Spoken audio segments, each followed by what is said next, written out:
All right, it's good to be back and welcome back. If you're staying with us, it's still Crossfire with Dakbo and Ishoma. I have a guest who joined us during the break. He's no other person, but one of our very popular, well-known commentators and analysts is Kivwe, Kokori. Kivwe, good morning. Good morning. Good to have you on set. Good morning. Okay, we earlier introduced Demola to you. He's a political analyst, and the two of us, the four of us, really, will definitely be trying to address a very important topic. But before we go into addressing that, we'll quickly take that comment on the stories making headlines. And today we'll be talking about APC half-term assessment. How has APC-led government, how have they fared in governance and in politics and in policies and in security, in fight against corruption, in, you know, all the things that they promised Nigerians that they were going to do. It's 2 years now that they've been in charge, and a lot, for me, has happened. I don't know about Kivwe, I don't know about Demola, and I don't know, you know, about Ishoma, but I know Ishoma is very passionate about the APC government, but it's not an issue for today. Really? Subsequently, we'll talk about that. Okay, gentlemen and lady, Acting President Yemi Osinbajo was at Calabar yesterday, and the acting president has been doing a lot when it comes to presence and participation and effort. You know, it's being geared towards ensuring that there's peace in the Niger Delta. We all know that it was in Bayelsa, and he met with a lot of people, and it was in Calabar at the same time to still, and it was at the, you know, Obang of Calabar's palace, you know, and he spoke with them that our unity should be in diversity, and that whatever is causing is our diversification today, it should be a strength and not a weakness. Do you see any calmness or restiveness or whatever? What do you say about the Niger Delta since the acting president has been visiting? And you are a Niger Delta person, Kivwe. Well, I would say it's always good when you see government making an effort to try and meet the agitations of different ethnic nationalities, especially the Niger Delta, based on the fact that they're the goose that lay the golden egg. But for me, obviously, it goes beyond rhetorics. It goes beyond trying to, you know, discuss with the people, because when you discuss with the people and then you make promises, you need to meet those promises. If not, the restiveness would reoccur again. And I've always said that the restiveness in Nigeria, apart from the Niger Delta, the Boko Haram issue, all the different issues, will still be there if we keep taking cosmetic approaches. I've always said that the most important thing we need to do in Nigeria today is to restructure this country. Okay. The system we're running cannot work, because this is a country that has different ethnic groups, different religion, different people. We're so diverse. So as you said, our diversity should be a strength, but there can be strength or unity if there is no, what is it called? If people don't feel like their interest is being protected. So we need to restructure this country, take back the power to the different regions. Okay. A situation where those regions have control over their resources. Okay. And then they pay royalties to the federal government. Okay, Demola, let's take your comment. Well, I think President Osinbajo's move is only fantastic because of what the government he's number 2 man of had failed to do before. Okay. I mean, everyone could tell during the 2015 elections that the Niger Delta was a divisive election, and one would have expected Mr. President, that's talking about President Muhammadu Buhari, to have reached out to the Niger Delta long before now. Okay. So because he didn't do that, that's why what acting President Osinbajo is doing presently looks fantastic. Okay. I mean, these are visits that should have happened long before now. So one definitely commends President Osinbajo for taking the initiative, but it is also a sad commentary on the government and where the government has been driving towards. Also, you know, I hope that while he was in Calabar, I would have expected that he would perhaps have paid a visit to the police station that was burnt in the Navy issue, Yeah. you know, just this week. Just this. So I would expect, you know, some comments from him about that. You know, what does he think about it? It happened right there in Cross River State also. So, and since it's there. So, you know, I hope that he does look into that matter. And obviously, you expect that Emmanuel Ayade would have, you know, paid courtesy visit or probably be part of the entourage for the acting president in Calabar. Yes. And definitely brief state about exactly yes. what is happening there. Since the police and the Navy are not under the control of the state, they are under the control of the federal government, which is headed by acting president Oshibado. So he should definitely let's see. It's a developing story, and maybe some of these, you know, thoughts will eventually emerge, you know, from the visit. Now, House reject bill to set up Southeast Development Commission. What is happening in the Southeast? For me, anyway, I don't want to make my comments. I mean, I want to make my comments during the big show. Let's just take your comments on this particular bill. It's been stepped down anyway, and I'm just wondering why a bill like this would be sponsored in the first instance. It goes back to what I said about restructuring. The problem is every segment of this country feel their interest is not being taken care of. No, I'm sorry to interject, Kivwe. Everything seems to be bouncing back to the federal government, to the government in the central. They have always had governors, they have always had commissioners, they've always had people in government, people who are sitting, you know, and they are governing the state. So why do we feel that it's a problem from the central that is affecting the Southeast again? Let me explain to you why. It's just the way people view governance. Everybody looks at the center because the power is in the center. They don't realize that, you know, I always say that the problem with the Niger Delta, listen, the problem with the Niger Delta is not just Nigeria. Okay. The leaders of the Niger Delta, the governors, people who have held offices are also the problem. No, listen. It's the same thing happening in the Southeast, it's the same thing happening in the North, all over the country.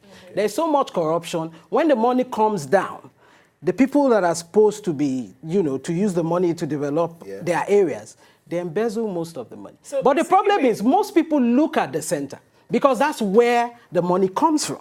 You understand? That's why I said it is easier for people to hold their people accountable when they realize that they are the ones who manage the whole resources and they are paying to the federal government. You understand? This Southeast Development Commission, every part of Nigeria will cry for a development commission. The Northeast also, there is a bill being sponsored for that. Lagos is asking for a special status bill. The Southeast is asking. NDDC is there. Even the NDDC, what have they done? They've embezzled most of the money. Okay, now, Mr. Kivwe, let me ask you, based on your point, because you also said so far all of these agencies have failed. The government leaders, they have government personnel, they also have failed. They've held on to these funds. They have not judiciously used the funds. Now you're a huge advocate for restructuring, national restructuring. I am not against restructuring, but the issue is what's the assurance that by the time we even have restructuring, that there will be accountability, that the funds will be judiciously used and not still siphoned by these individuals. In little, look at the gross mismanagement. But what will happen when we have abundance? It is easier for you to look, when there's restructuring, it's like the way Nigeria used to be when we had those regions. You understand? You notice that the Southwest, for example, Awolowo used most of the money in the Southwest coming from Kokori. No, listen. Because at that time, it's easier for you to hold them accountable. No. I'm not saying why didn't the Eastern region I don't think so. Why didn't the Eastern region or the Northern region I'm not saying we shouldn't hold our people accountable. Okay. All I'm saying is that it is easier at that point because you are the one that generates the money and you are the one that holds the money. You understand? Then there is more money for you to spend. Right now, a lot of the governors will tell you that the federal government, Federal Allocation Council has not given them all the money they are supposed to give them. You know, with the heavy IGR states make, how accountable have they been? I agree with you. You're not getting my point. I'm saying there are excuses. It's easier for them to give excuses. To tell you that the federal government has not given them enough money, The local governments will tell you that the federal government has not paid their allocation. Do you understand what I'm saying? If the money resides with you, those excuses will not be there. All right, Demola, do you have any comment on this? Yeah, well, I think the bill itself is unnecessary in the first place. I don't think the Southeast Development Commission is really an entirely necessary process. Of course, politically, one understands that it's a reaction to the Northeastern Development Commission. But that is because, Boko Haram ravaged the Northeast. It's understandable, just as you have the NDDC, which is where the bulk of the oil money comes from. And so that's also understandable. But the Southeast, well, I think, if they do present their case and they present it maybe logically, what would happen is what Kivwe has said. Others will start clamoring for commission. It's also have Southwest Commission, not Central Commission. And everybody in this country also has, they are also aggrieved. So in the long run, restructuring might be the solution to that kind of thing so that we know everybody, powers devolve. Because the idea of the Southeast Development Commission is a commission that will focus on the Southeast, but will be domiciled at the federal level. And so it's getting money from the federal and spending. That's outside the budget of the Southeast itself. So if you have restructuring, everything devolves from the center, and you all have your own power. So you don't need to have a Southeast Development Commission domicile. So I think what is going on there is trying to achieve federalism by other means. By other means. Okay. This is how far we will go on the story making headlines. Now, gentlemen, let's talk about Nigeria. 2015, May the 29th, a new government was sworn in, led by President Muhammadu Buhari. And we don't forget that while the electioneering process was on before we had the main election in April, we know that the APC came out with a change mantra, and they emphasized the need for the change, something visible, something better, something more progressive, something more liberal in terms of making life easy for Nigerians. But a lot of people seems to differ that this administration has delivered on their promises.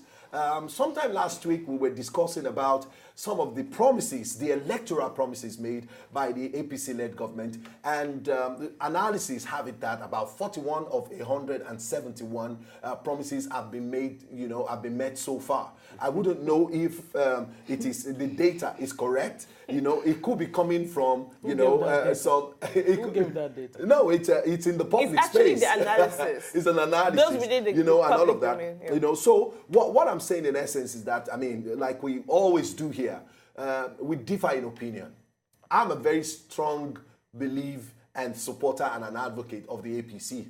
I don't know, and I believe that the change, the promise is still going to come.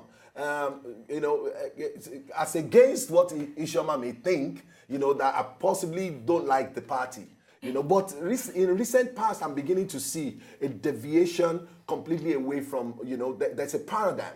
They want to get it right. They want to move the country forward. They want to do the things that they promise that they are going to do. And I think the moment we see the willingness, there should be a form of support coming from the citizen, to saying that, okay, they have wasted time in the past, but it is time for them to get it right, and that's what they are trying to do. This government is a government that rode on popular sentiments to come into power. Okay. This government, the first action that would indicate to any Nigerian that this government wants to be fraudulent is that the government denied its own promises. According to the APC manifesto, they made 83 promises. Just this year, Minister Rotimi Amechi came out and said President Buhari did not make any promise to Nigerians, that it was third-party groups that were making those promises on behalf of the government, thereby divorcing the government from the electoral contractual obligation which it had entered into the Nigerian people. Because 50 million people voting for you on the basis of a document, and then you turn around and disown that document. For me, that's fraudulent. That's politically fraudulent. So this government is not interested in bringing that particular change. And for me, I keep on asking myself that what exactly was the change? For some people, it was a change of party. For some, it was a change of where the president comes from. Some just wanted it to be a change from south to north. And so these are the various tendencies. This government has not only not fulfilled its promises, it has taken us back. the dollar issue is there, the rising price of commodities. This government has spent 10.958 trillion naira since it has come in, and nothing to show for it.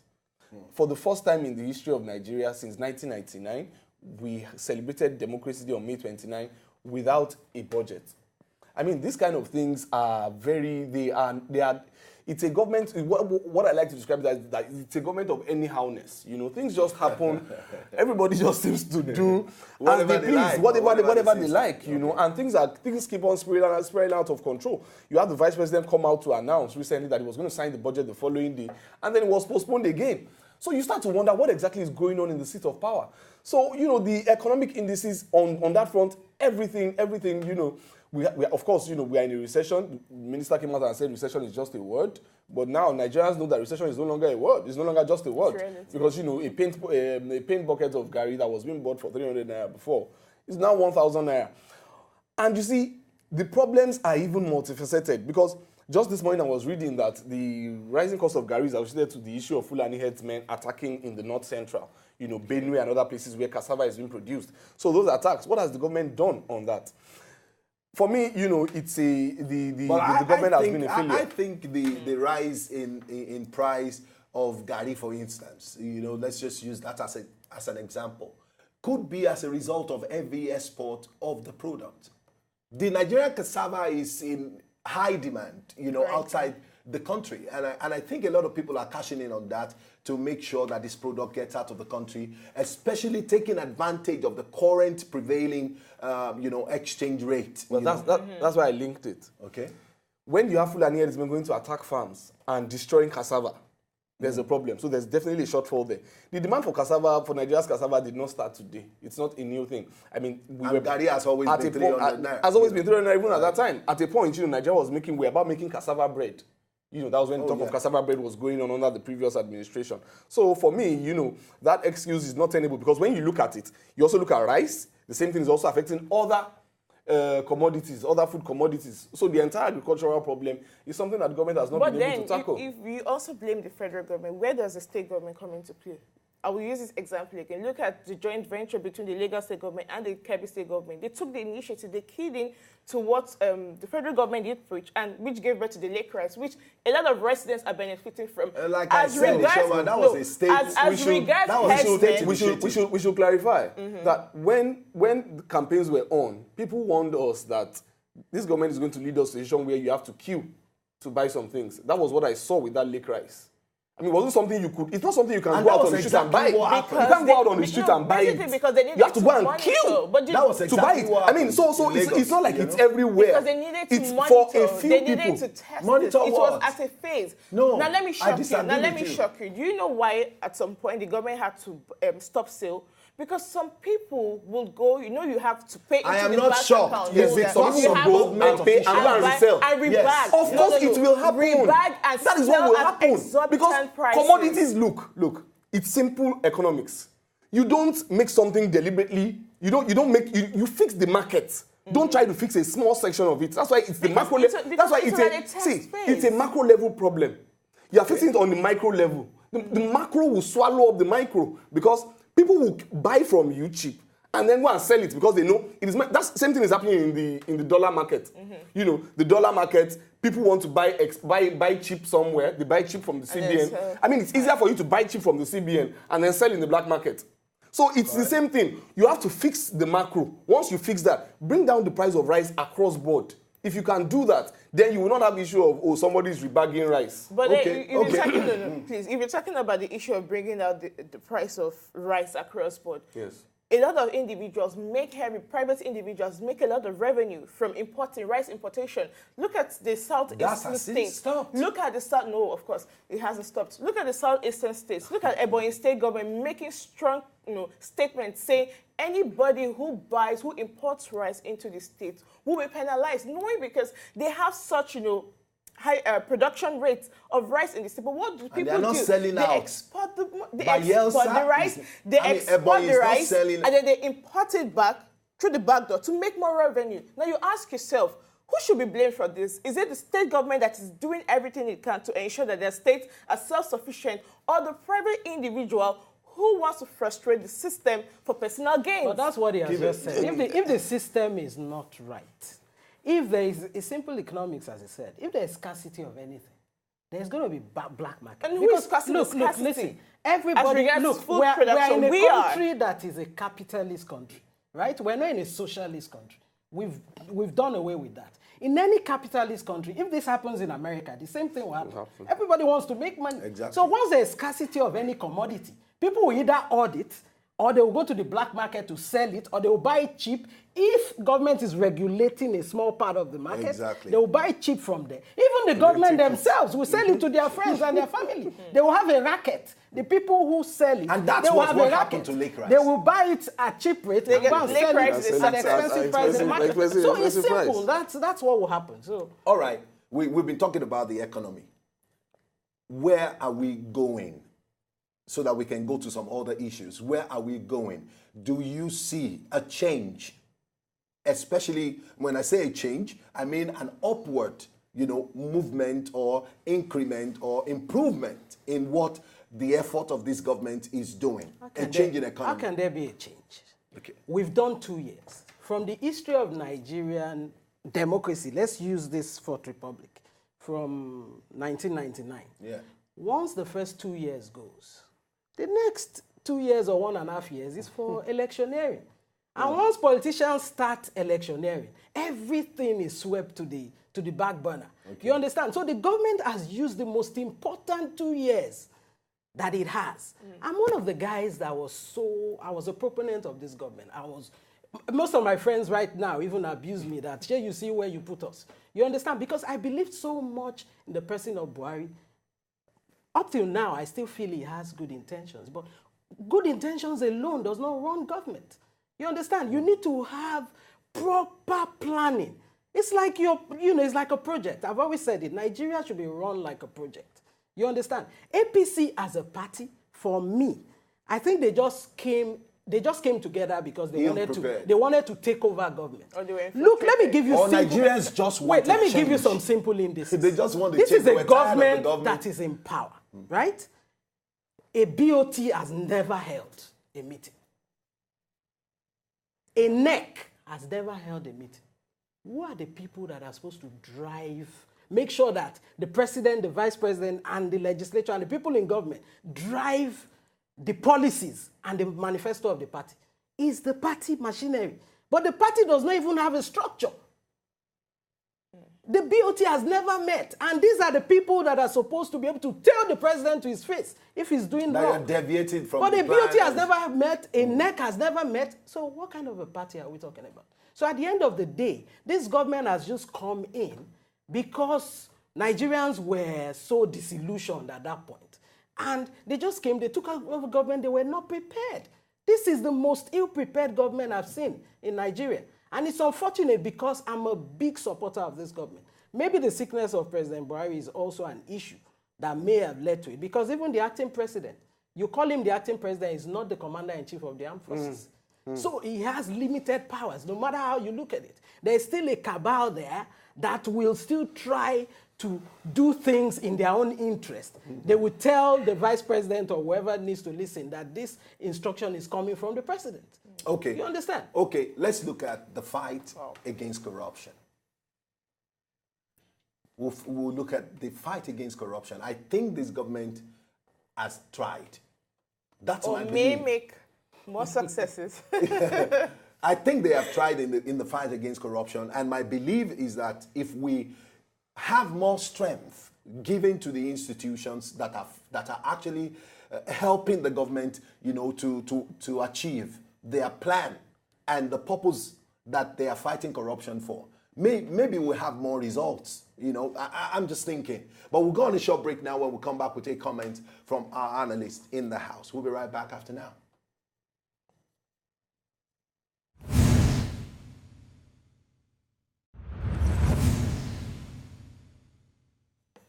All right, we're back, and thanks for staying with us. Don't mind my voice. I'm trying to just cope with it. Now, we have been discussing about the second half of the Buhari-led administration, and we talked extensively about the state of the economy. I think the people are crying. I think there's poverty in the land. I think there's inflation because plenty money seems to be buying fewer goods, you know. A pint of Gary as at yesterday, to quickly, you know, inject that into our discussion, is going for 1,200. It used to be 300, 350. Yeah. It's very unfortunate. And that is supposed to be like a staple food for the people of Nigeria. Rice is become like for the rich. You know, you have to be very rich now to want to eat rice almost all the time. Now, we talked about the economy. I want us to just quickly mention about the fight against corruption.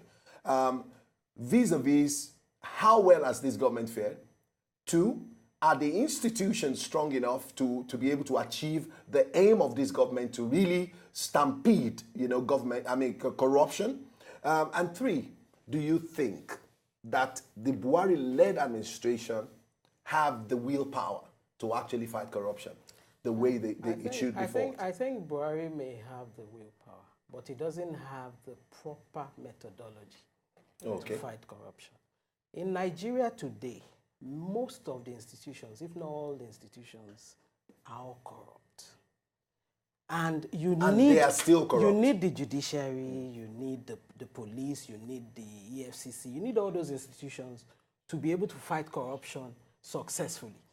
And how do you judge if somebody is successful in the fight against corruption? There has to be convictions. There has to be, you know, monies proper taken investigation from people, at least, you know. And the problem is, EFCC up till today, they've not had any major conviction. You know why? Because their investigation is shoddy. They are, what is it called? People, when they arraign people, they don't have proper evidence. The judiciary is extremely corrupt.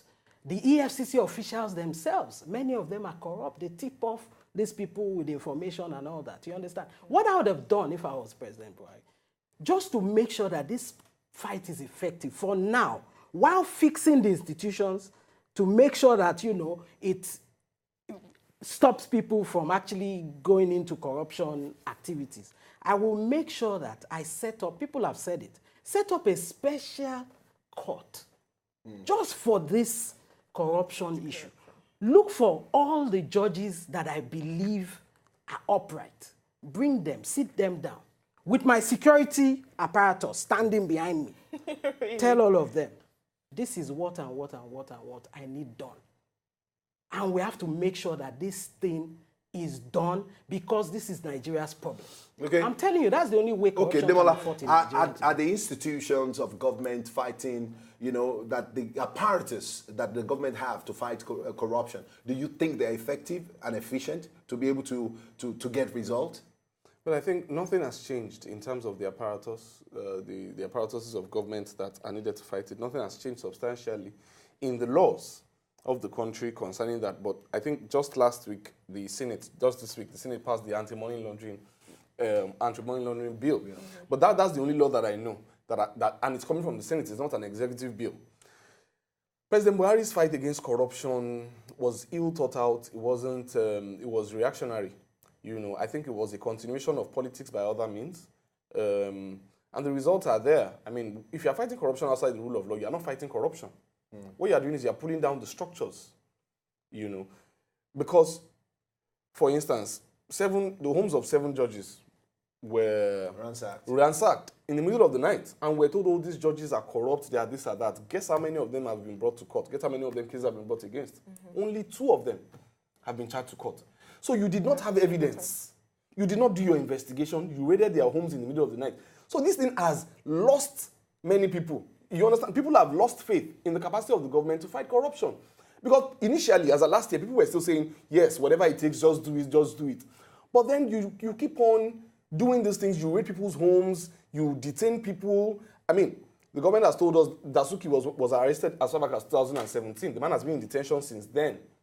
Mr. President, they said in Armsgate, $2.1 billion. Till today, the case has not been concluded. And there are loads of gates that has opened. Already, up. I mean, just recently, last year, May 2016, Professor Itesagi was saying that Dasuki should never be released, that Dasuki is a thief. Just this week, Professor Itesagi has changed his tune because he has seen that the case is not moving forward. Last week, the man was supposed to appear in front of the judge. EFCC could not produce the man. You know, so these are the kind of things that make people lose faith in the capacity of the government. And then when you have the chairman of the EFCC, or is the acting chairman of the EFCC, Ibrahim Magu, go to the front of the Senate and they ask him how much has been recovered. He says he doesn't know. So something tells you that somebody died in detention, you are not aware. They are not aware. And then to make matters worse, you have the Senate investigation of October 2016 on the Secretary to the Federal Government, Babachir Lawal. The presidency came out within 1 week and cleared the man and said that the man is not corrupt. That same man organized the anti-corruption rally, January this year, in Abuja, in a government that is fighting corruption. But today it's a different case is being told. Now he has been suspended. Yes. Suspension means that the man still has access to his official car, the man still lives in his official house, the man still holds meetings with whatever cabal exists. Will still be paid. Oh, of course. Or maybe just a court, if we say suspend, if we want to assume. But those things, those are entitlements, they are still there. And this is a government that says it's fighting corruption. So these are the things that make it obvious to people that you guys are not really sincere in fighting corruption. Because, you see, at the end of the day, I think we're going to come back to something. We're going to come back to the fact that you have to separate people from poverty. The link between poverty and corruption is very clear. As long as you keep on giving people, as long as one director in PENCOM has the ability to delay salaries for 2 days, that's billions of naira. The man can simply move it somewhere, keep it there for a while, and make some 4 million naira on it, transfer it back to his account. So what you need to do is to ensure that all the money processes are not under the control of any single person. You know, so you have to separate. I mean, in America, everything is all through technology. You can't say, okay, Dakobanjo is the only one who would sign for this, or Isioma is the only one who would sign. Even if it's 4 of us that will sign for it, it's still a problem because 4 of us can still collude. Yeah. What's your take on the TSA? What's your take on the TSA? I just quickly want to check I think you know, that's what that it's a all right, but before I take your thought on that, let's take a call. Hello, good morning. Hey, good morning, my brother. Good morning, Thompson. How are you today? I'm fine, and everybody in the house. Very well. Hey, Mr. Dapa, you can sing very well. I've been following this program very well. That's why I don't like to miss it any time. Thank you. People have to understand something. We voted APC in because we need change. And that's why I have to say something today. Everybody should know. It was a joint account. I traveled all the way from Warri to Lagos to vote for APC because of Professor Yemi Osinbajo, because I knew what they have done when I was in Warri before Lagos, before I was being transferred to Warri. We should know that one very well. But the problem with APC, they are not coordinated at all. The party chairman, that man you don't have the capacity. I don't see that agility in him. That's another thing entirely. And when the president in March, he said something. He said, I can work. He can talk with everybody. Even that's why you see private sector, they excel. Private sector that I work with, we excel because of we don't work with everybody. We work with people that can give us the positive change in that very organization. Understand? Then you can even see all of them, they are not on the same platform. Okay. Okay, now you are fighting corruption. They are in recession. See all those lawmakers, see their money. Come on, just check it. And I told you the other day, I said, this kidnapping issue, you will see at the end of the day, they that they want to suffer it. They kidnap one of them, 1 or 2, 3 hours. Tension everywhere. Okay, Thompson, point made. Hello, good morning, Dagogo. Yeah, good morning. Good morning, how are you today?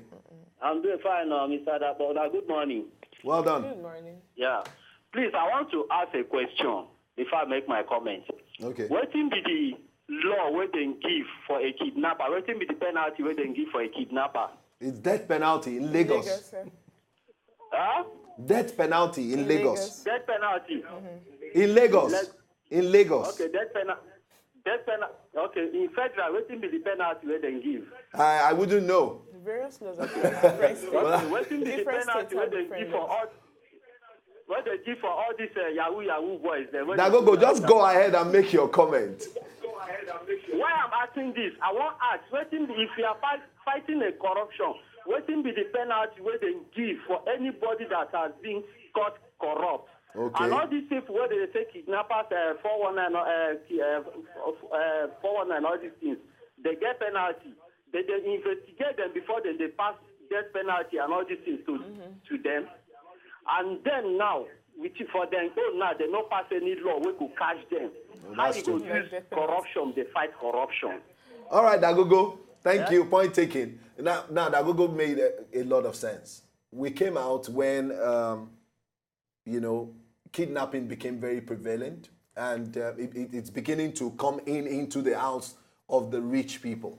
When the poor people were being kidnapped for rituals and all of that, no noise was made. Now, kidnappers are beginning to apprehend the children of the well-to-do in the society, or people directly or indirectly connected to them. Now, we have a law in Lagos saying kidnappers is death penalty. Now, we haven't seen a government coming up to say for every condemned or confirmed, public office holder who probably has been engaged in any corrupt practices, this is what the punishment is going to be. We haven't seen, a major statement being made. I don't even think it's about the punishment. Even if you have punishment there in the laws, we have punishment in the laws. But as I said, if it's not like 6 months in prison. No, even if exactly. Even if the punishment, you still $2.1 billion. Even if the punishment is death penalty, if you do not do your investigations properly. If the judge is still amenable, you can bribe him and have your way. If the EFCC official, you can give him money. At the end of the day, you still will not convict anybody. So it's not the efficacy of the law. It is how the process of being able to achieve that end game that is the issue. And that is what we've always All right. TSA, Demola. TSA, I think it's a plus for this government. My belief. I believe it's a plus for this government. At least they've been able to tidy up when it comes to all funds that the federal government is supposed to be receiving. And it's a plus. I mean, the Treasury single account came in and it helped. It helped in terms of the process of corruption. But it also contributed a bit to the recession that we are in, because it took out government funds from the banks.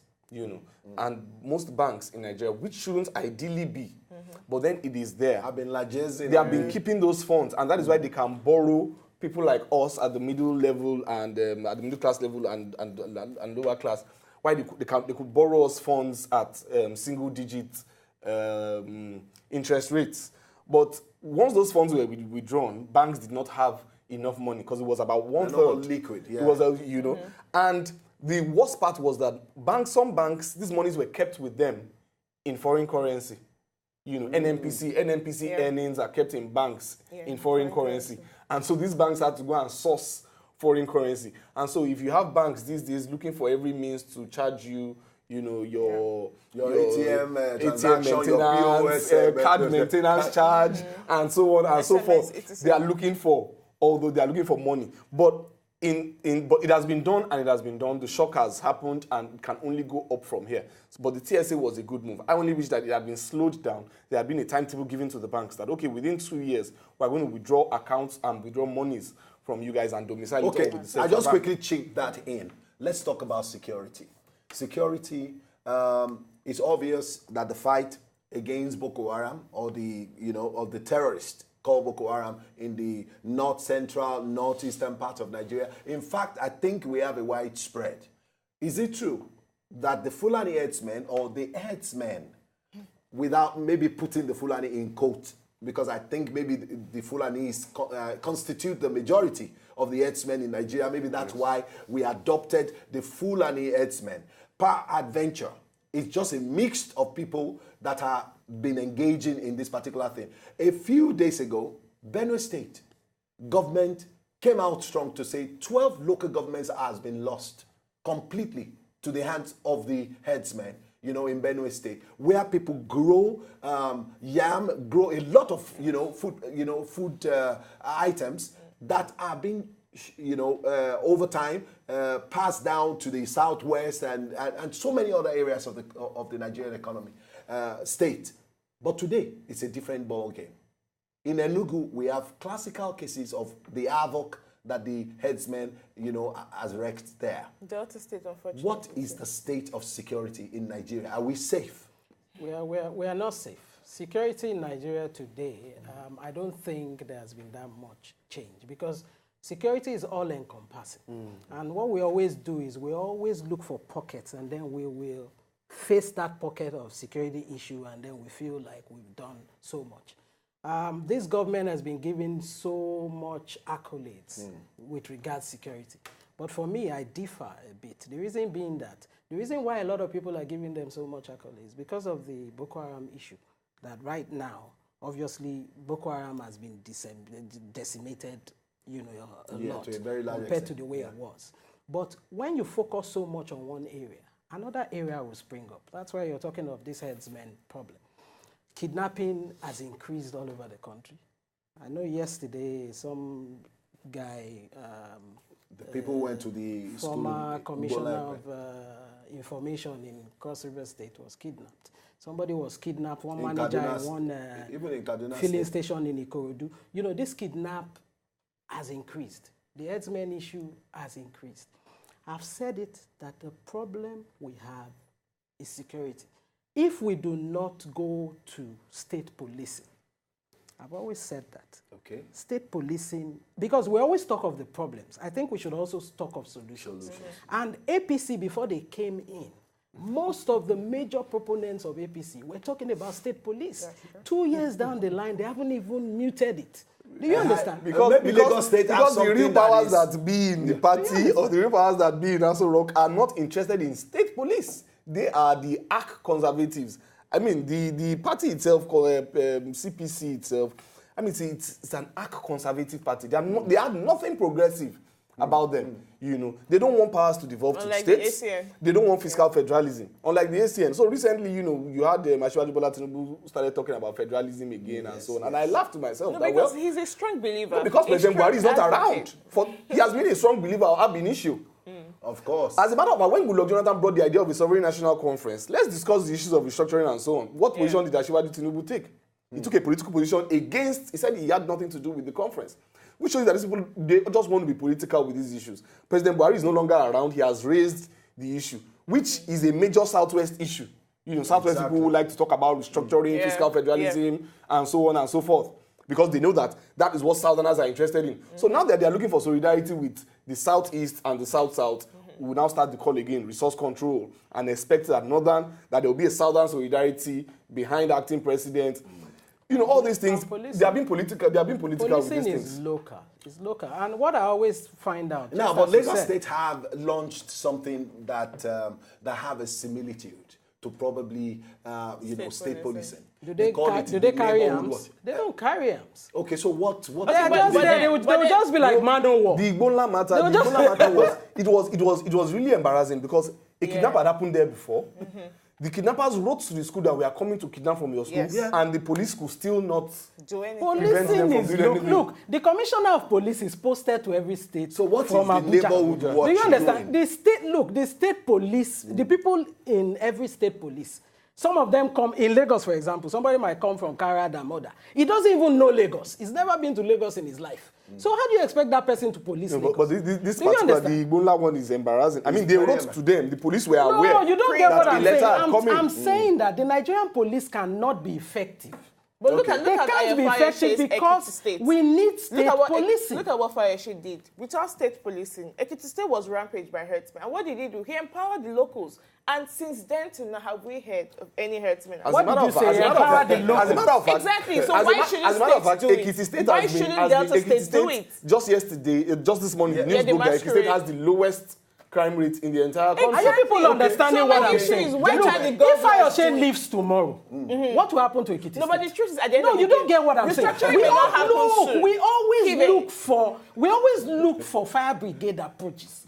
We know the solution to our problems. We don't follow it through. Because look So at all states should not empower be- the locals. Exactly. We know the political all class states of empower the today locals? would But not do they give have the us power to restructuring. empower the locals with hands? Where They did don't. Fayoshe get his power? Exactly. No, Fayoshe is somebody He's a rebel. who is exactly. How many He also state passed- he governors? also passed How the many state anti-grazing governors law. will be Everybody He passed should the be a anti-grazing rebel law. to protect He their passed the state. anti-grazing law. Exactly. He passed the You know anti-grazing one thing law I and that noticed? You helped. said something about Asiwaju saying a lot of things before Okay, they get into okay. power. What really happens? People say a lot of things. When they get into power, they change. Okay, gentlemen, where do you see this government in 2019?